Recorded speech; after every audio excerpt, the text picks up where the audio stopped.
பெரிய மாற்றத்தை கொடுத்தாரு. இந்த மாதிரி அம்மாவுக்கு சரீரத்திலேயே எல்லா பலவீனமும் மாறிச்சு. முக்கியமா வந்து பாத்தீங்கன்னா ஒரு 5 வருஷமா ஒரு கம்பெனில வேலை செஞ்சுட்டு இருந்தேன். எனக்கு அந்த கம்பெனில ஏதோ ஒரு பெரிய உயர்வு அந்த மாதிரி எதுவுமே கிடைச்சது இல்ல. நானும் சேலரி எச்சு பண்ணி கேட்டோம், எதுவுமே தரல. பட் கொரோனா டைம்ல நல்லாதான் வேலை செஞ்சோம், எல்லாத்தோட நல்லாதான் வேலை செஞ்சோம். அது ஒரு இந்திக்காரங்க கம்பெனினால எதுவும் பெருசா எதுவும் பெனிஃபிட் பண்ணி கொடுக்கல. வேலை செஞ்சதுக்கு தகுந்த சம்பளமும் தரல, எந்த ஒரு உயர்வு இல்லாதங்காட்டி ரொம்ப சங்கடமா இருந்துச்சு. ஜெபம் இருந்தோம். அப்புறம் அம்மாட்ட சொல்லி ஜெபம் பண்ணோம், பாஸ்டர்கிட்ட சொல்லி ஜெபம் பண்ணோம். இப்போ பாஸ்டர் சொன்னாங்க ஆண்டவர் இதோட உயர்வு தருவாருன்னு. பட் நான் எதுவும் பெருசா நம்பல. ரொம்ப ஜெபம் இருந்தாங்க. பாஸ்டரும் அம்மாவும் வார ஜெபம் பண்ணுவாங்க. பாஸ்டர் வீட்டுக்கு வரும்போது ஜெபம் பண்ணி சொன்னாங்க இந்த மாதிரி வேலையில உயர்வை தரப்போறாங்கன்னு.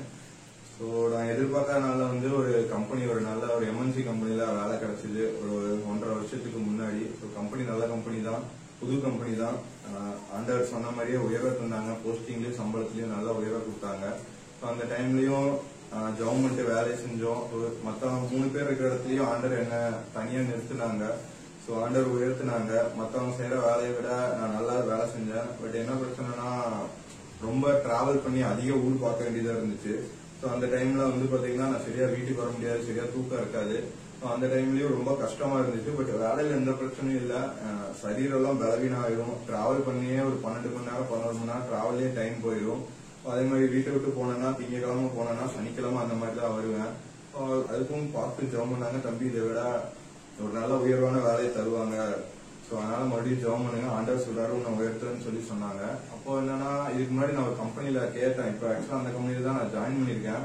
அந்த கம்பெனில எனக்கு ஒரு வேகன்சி வந்துச்சு. என்ன கேட்டாங்க. நான் இந்த கம்பெனில ஜாயின் பண்ணி 1 வருஷம் கூட ஆகலையே, சரி மறுபடியும் போனா நல்லா இருக்காது அப்படின்ட்டு நான் வேண்டாம், நீங்க வேற யாராச்சும் பாத்துக்கோங்கன்னு சொன்னேன். ஸோ நான் அதை சொல்லி அடுத்த பண்ணும்போது நான் இன்டர்வியூ நல்லா தான் பண்ணேன். பட் அவங்க கேட்ட ஒரு கேள்விக்கு நான் தப்பா ஆன்சர் பண்ணிட்டேன். ஸோ எனக்கு சுத்தமா நம்பிக்கையே இல்லை எனக்கு வேலை கிடைக்கும். அவர் மேனேஜர்கிட்ட தான் நான் இன்டர்வியூ அட்டன் பண்ணேன். அதனால அவர் சொல்லிட்டாரு, சரி நான் பார்த்துட்டு சொல்றேன்னு சொல்லிட்டாரு. அதுக்கப்புறம் எனக்கு சுத்தமா நம்பிக்கையே இல்லை. அப்பவும் பாஸ்டர் வந்து ஜெபம் பண்ணாங்க, வீட்டுக்கு வந்து ஜெபம் பண்ணாங்க, அம்மாவும் ஜெபம் பண்ணாங்க, தம்பி இந்த வேலை உனக்கு தான் கண்டிப்பா ஆண்டவர் தருவான்னு சொன்னாங்க. ஸோ எனக்கு தெரியும் நான் இன்டர்வியூ எப்படி அட்டன் பண்ணேன்னு. ஸோ அதனால எனக்கு சுத்தமா நம்பிக்கையே இல்லை. சரி பாத்துக்கலாம், இதுலயே பாத்துக்கலாம், வேற ஏதாவது வர வரைக்கும் வெயிட் பண்ணலாம்னு சொல்லி ஜெபம் பண்ணோம். பட் என்னன்னு தெரியல, 2 நாள் கழிச்சு அவங்க ஹெச்ஆரே கால் பண்ணி இந்த மாதிரி உங்களோட ரெஸ்யூம் அனுப்புங்க, உங்களோட பயோடேட்டாலாம் அனுப்புங்க, மார்க் லிஸ்ட்லாம் அனுப்புங்கன்னு சொன்னாங்க. அப்ப நான் கேட்டேன் எதுக்கு அப்படின்னு. இல்ல இந்த மாதிரி வந்து நீங்க ஷார்ட் லிஸ்ட் ஆயிருக்கீங்க. ஸோ வந்து மேனேஜர் சார் பேசினாங்க, பரவாயில்ல எதுவும் தப்பா ஒரே ஒரு ஆன்சர் தான் பண்ணா பரவாயில்ல, கொஞ்சம் கோயம்புத்தூர்லயும் கொஞ்சம் நல்ல நேம் எல்லாம் இருக்கு. ஸோ அதனால வேலை செய்யற பையன் தான் எல்லாரும் சொல்லியிருக்காங்க. ஸோ அதனால ஒன்றும் பிரச்சனை இல்லை, நீங்க அட்டன் பண்ணுங்கன்னு சொன்னாங்க. ஸோ ஷார்ட் லிஸ்ட்னாலும் கன்ஃபர்மேஷன் கிடையாது. அதுக்கப்புறம் நிறைய ப்ராசஸ் இருக்கு. சரி அட்டன் பண்ணலாம்னு அம்மாட்ட சொல்லிட்டு கவர்மெண்ட் அட்டன் பண்ணோம். ஆண்டர் கிருபையில 3 நாள்ல எனக்கு அந்த சேலரியோட அந்த டீடைல்ஸ் எல்லாம் கொடுத்துட்டு உடனே ஜாயின் பண்ண சொல்லி அப்பாயின்மெண்ட் ஆர்டர் வந்துருச்சு. ஸோ நான் இதை நிஜமா சொல்றேன், இந்த 2 கம்பெனியுமே நான் சுத்தமா எதிர்பார்க்கல. நிறைய வீட்லயும் ப்ராப்ளம், அதையும் எதுவுமே எதிர்பார்க்கல.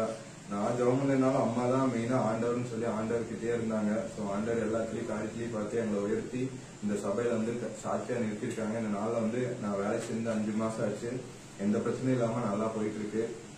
இந்த கோயம்புத்தூர் மார்க்கெட் ரொம்பவுமே மோசமா இருந்துச்சு எங்க பிராண்டுக்கு. இப்ப கொஞ்சம் பரவாயில்ல, டெய்லி ஏதோ ஒர்க் பண்ணி ஏதோ ஆர்டர் வருதுன்னு சொல்லி யாரு நான் இன்டர்வியூ எடுத்தாங்களோ அந்த மேனேஜரே சொல்லியிருக்காரு சென்னையில இன்னொருத்தர்கிட்ட. ஸோ அவர் வந்து சொன்னாங்க, ஸோ எல்லாமே ஆண்டருக்கு தான். நான் வேலை செஞ்சாலும் ஆண்டருடைய கிருபை தான், வெளியே போகும்போது போயிட்டு வர்றது எல்லாமே. ஸோ ஆண்டருக்கு நன்றி சொல்றேன். விசேஷமா இந்த சர்ச்ல வந்து நிறைய மாற்றத்தை ஆண்டர் கொடுத்துருக்காரு. ஸோ அதுக்காக ஆண்டருக்கு நன்றி சொல்றேன். அதே மாதிரி பாஸ்டர் ஜெபம் பண்ணாங்க, பாஸ்டர்மா ஜெபம் பண்ணாங்க. எப்ப கூப்பிட்டாலும் நானும் அம்மாவும் எப்ப கூப்பிட்டாலும் ஜெபம் பண்ணுவாங்க. ஸோ அதே மாதிரி ரெகுலரா சர்ச்சுக்கு வந்தோம். ஆண்டர் பெரிய அற்புதம் செஞ்சு இந்த இடத்துல சாட்சியா அவங்க முன்னாடி எடுத்திருக்காங்க. அதுக்காக ஆண்டருக்கு நன்றி சொல்லி சிறுசாட்சி முடிக்கிறேன்.